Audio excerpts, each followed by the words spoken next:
All right, so today we're going to be looking at conversational hypnosis. Ooh, interesting. Yeah, it's we're actually going to be exploring a training by Virginie Eymere. Okay. And I think this will be really interesting for our listeners because I know they have a ton of questions about this approach. You know, Yeah, for sure. how it works, for what it can really do, and we're going to unpack it all. Right. So we'll see how it's different from what you might picture with, traditional hypnosis, and we'll tackle those big questions too, like hmm can it help with like trauma or addiction? Yeah, those are some really common questions I get all the time. Right. I think what's really interesting about conversational hypnosis is that it kind of challenges those common misconceptions about hypnosis in general. Okay. You know, so we're going to look at it not as like some mysterious mind control thing, Right. but as like a way to tap into the power of your own subconscious mind for Correct. positive change. Yeah. And Eymere really emphasizes this idea of accompanying someone, not forcing change, Right. which I thought was really interesting. Yeah. It's more about like gently guiding them to access their own trance states where their subconscious is more receptive. Yeah, that's a really good point. And it might surprise you to learn that we actually experience these trance states all the time Real. in our everyday lives. Hmm. So think about like when you get lost in a good book, Oh, yeah. or you zone out while driving, or even just daydreaming. Okay. So it's about harnessing those natural states Huh? in a more intentional way. So it's not about putting someone under a spell, Right? but rather guiding them to a place they already go naturally. Exactly. And Eymere actually talks about how a hypnotherapist acts as like a guide, noticing things the client might not even be aware of Okay. and gently reflecting those back to them. So what kinds of things is the therapist noticing? Yeah. And like, why is that reflection so important? It could be really subtle cues, like a shift in their posture or a particular word choice, or even like a fleeting emotion that passes over their face. Yes. And by reflecting these back to the client, the hypnotherapist helps them gain a new perspective on themselves. And sometimes just that slight shift in awareness can lead to some really powerful insights. That's pretty cool. Yeah. It almost sounds like the hypnotherapist is playing detective a little bit. A little bit, yeah. But I think one question that keeps popping up, and I bet it's on our listeners' minds too, Uh-huh. is there any truth to the idea of mind control? Can someone really be controlled through conversational hypnosis? Yeah, that's a really common concern and one we definitely need to address head on. Okay. The answer is absolutely not. Okay. It's really important to understand that conversational hypnosis is about empowering the individual, Mm-hmm. not controlling them. Okay. The hypnotherapist is like a facilitator, Yeah. helping the client tap into their own inner resources and strengths. So if it's about empowering the individual, who is this type of hypnosis actually for? Are there age restrictions or can anyone benefit? That's a good question.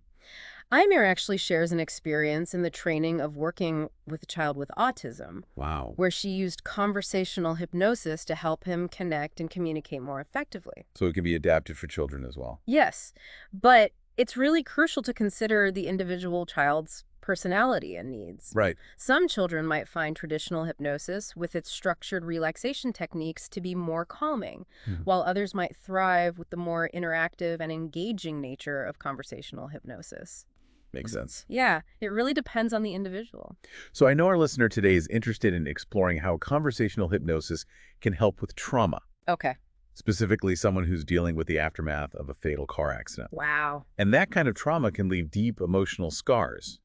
So how could this approach help? That's a great example, and it's important to be clear that conversational hypnosis isn't a quick fix for trauma. Right. However, it can be incredibly valuable in helping someone process the experience, manage the emotional fallout, and begin to move towards healing. You mentioned it's not about erasing the trauma. So what does that process actually look like? Well, one of the key ways conversational hypnosis can help is by guiding the individual to reframe their experience. Why? It's not about pretending it didn't happen, but rather helping them to find new ways to understand it and integrate it into their life story Okay. in a way that feels more manageable. That makes a lot of sense. It's about finding ways to cope and process those difficult emotions Yeah, in a healthy way. exactly. This kind of leads us into another topic. I know our listeners curious about addiction. Mm-hmm. Eymere talks about this in her training as well. Yeah. What's her perspective on using conversational hypnosis in that context? One of the most powerful things she highlights is that conversational hypnosis doesn't solve the addiction. Okay. Instead, it can be a valuable tool for giving the person more choices Okay. by helping them break down those rigid patterns of thinking and behavior that keep them stuck in the cycle of addiction. So it's not about magically removing the desire or the addiction itself, Right. but rather providing the person with the tools and the mindset to make different choices. Precisely. And this concept of expanding choices rather than finding that one right solution Right. is really central to conversational hypnosis. Okay. It takes the pressure off having to find the single answer Yeah. and empowers the individual to find their own path forward. That's a really powerful concept. It really seems to emphasize the individual's agency in their own healing and growth. Absolutely. So we've covered a lot of ground here, and I'm already seeing how conversational hypnosis is challenging some of the common assumptions people might have, For sure. but I'm eager to dig deeper into some of the specifics. Me too. So much more to uncover. Yeah, and we'll do just that when we come back after a short break. Sounds good. All right, see you then. Okay, so we're back. And I think the things that we were talking about before the break that I thought was really fascinating was this idea of collaboration and how important the therapeutic relationship is in conversational hypnosis. Yeah, absolutely. You know, something that really stood out to me in Eymere's training was how she talked about Yeah. the hypnotherapist noticing these really subtle cues from the client. Right. Things that even the client might not be aware of. Yeah. It's almost like they're reading minds. Well, not quite mind reading, but it is about picking up on those often unconscious signals Okay. that can reveal a lot about what's happening beneath the surface. Okay, so what kind of signals are we talking about here? It might be a change in their breathing or a subtle facial expression or even just the way they hesitate before answering a question. So it's about paying attention to those small details, those things that might seem insignificant, Right. but actually hold a lot of meaning. Exactly. And then instead of interpreting or analyzing those cues, Yeah. the hypnotherapist just reflects them back to the client. Right. It's about helping the client see themselves more clearly, which can often lead to those surprising ha-ha moments. Interesting. So let's say I'm a client in a conversational hypnosis session. Okay. What might that look like in practice? Well, imagine you're talking about a stressful situation at work, and you keep clenching your jaw without even realizing it. Oh, yeah. The hypnotherapist might gently point that out, say something like, I notice you're clenching your jaw as you talk about this. Okay. Is there any tension you're feeling in your body right now? I see. So it's not about judgment. It's about creating awareness. Exactly. And that awareness, in turn, Mm-hmm. can help the client gain a deeper understanding of their own internal processes. Precisely. And that self-understanding is so essential, Yeah. especially when we're talking about addressing complex issues like trauma or addiction. Mm-hmm. It empowers the individual to make choices that are truly aligned with their own needs and desires. And that brings us back to that core principle of choice, right? It's Yeah. not about finding the right answer Right. or magically erasing problems, Yeah. but about creating a space where the individual can explore Mm-hmm. different perspectives and possibilities. Exactly. And that's what makes conversational hypnosis so effective for such a wide range of issues. Yeah. Whether it's working through past trauma, overcoming addictive behaviors, managing anxiety, or just simply exploring personal growth. Right. It's all about helping the individual access their own inner resources and potential. You know, one thing that really struck me about Eymere's approach is how much emphasis she puts on creating that safe and trusting relationship with the client. Yeah. She really highlights the importance of empathy and really listening to the client's unique experience. That's so crucial. The therapeutic relationship is the foundation of the whole process. Okay. Without that sense of trust and rapport, Yeah. it's going to be difficult for the client to feel comfortable enough to open up and Right. explore those deeper parts of themselves. It makes sense. It's about creating an environment where the client feels truly seen and heard, Yes, which is essential for any kind of meaningful change to occur. I couldn't agree more. And that's what makes conversational hypnosis so unique. It's a true partnership between the hypnotherapist and the client. Yeah. It's not about the hypnotherapist acting as the expert and dictating the course of treatment. Right. It's about walking alongside the client, helping them discover their own path toward healing and growth. This idea of the hypnotherapist as a guide rather than a director, Yeah. is really resonating with me. Mm. It seems so much more empowering for the client because they're actively participating in their own transformation. Absolutely. And that active participation is what leads to lasting change. Yeah. It's not about imposing solutions from the outside, Right. but about helping the client tap into their own inner wisdom and resilience. I think one of the things that might surprise people about conversational hypnosis is that it's not just about addressing specific issues, Right. like trauma or addiction. Yeah. It can also be a powerful tool for personal growth and self-discovery, even for people who aren't struggling with major challenges. That's right. Conversational hypnosis can help anyone who's looking to explore their subconscious mind, understand their thought patterns, and tap into their full potential. Wow. It's a journey of self-exploration that can lead to incredible insights and personal transformation. So we've been talking a lot about the process and the principles behind conversational hypnosis. Yeah.